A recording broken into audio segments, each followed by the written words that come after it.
Hey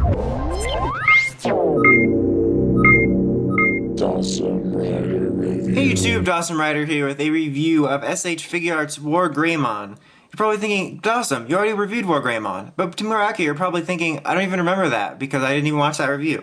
But this is actually a special version of Wargreymon. This is the one from the movie, or our war game, I guess, for Japan, I believe. But like, you know, for me and for a lot of other people as well, it's the version from the Digimon movie, which is pretty cool because you would think like, oh, they could do the same figure which would represent all of them, which is true. But this is like a very specifically stylized, animated looking figure, which I think is actually a really cool idea.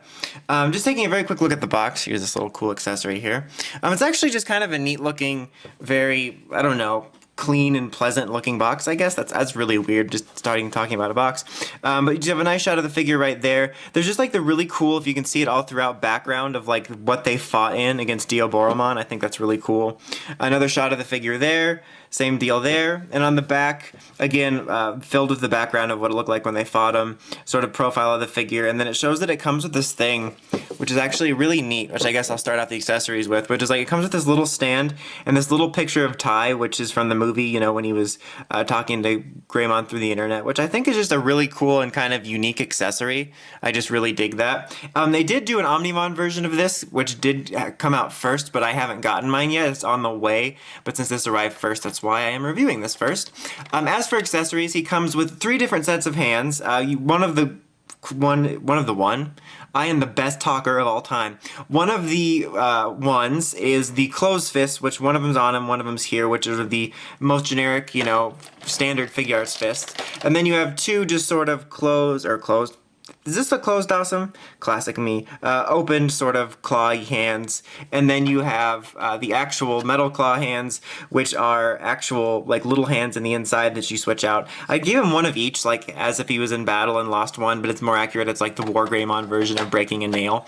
But yeah, so basically he comes with what he needs, because Wargreymon didn't have a whole lot. I think the coolest bonus is that little Tai picture up there.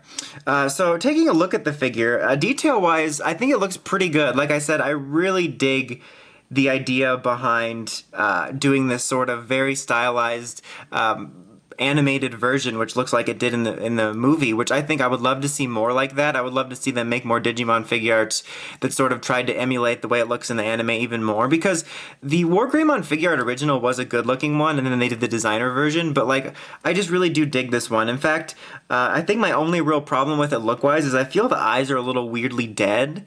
Like, I'm not sure where they're looking. They're kind of generic. I wish they kind of had a more stern, cool look to them that was more apparent. But everything else about it, I just quite like the detail on it.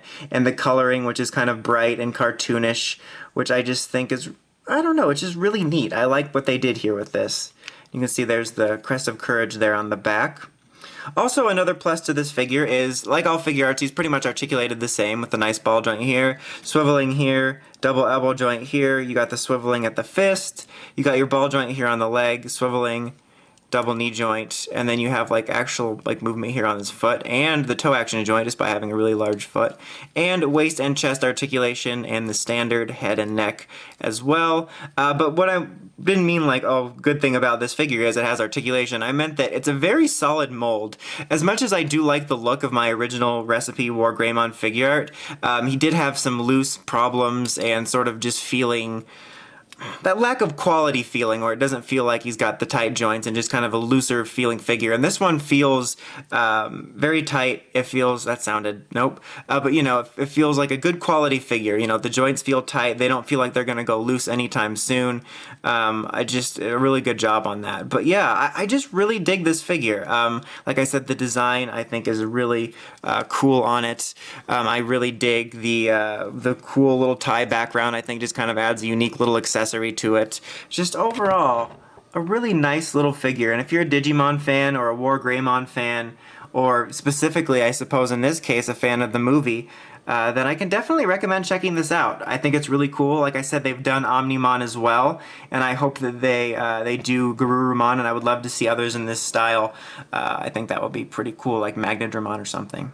But anyway, that's about it. Until next time, make sure to check out the Crazy Podcast at writersrangersrambles.com. And of course, don't forget to like, comment, subscribe. Till next time, Dawson Ryder, signing out.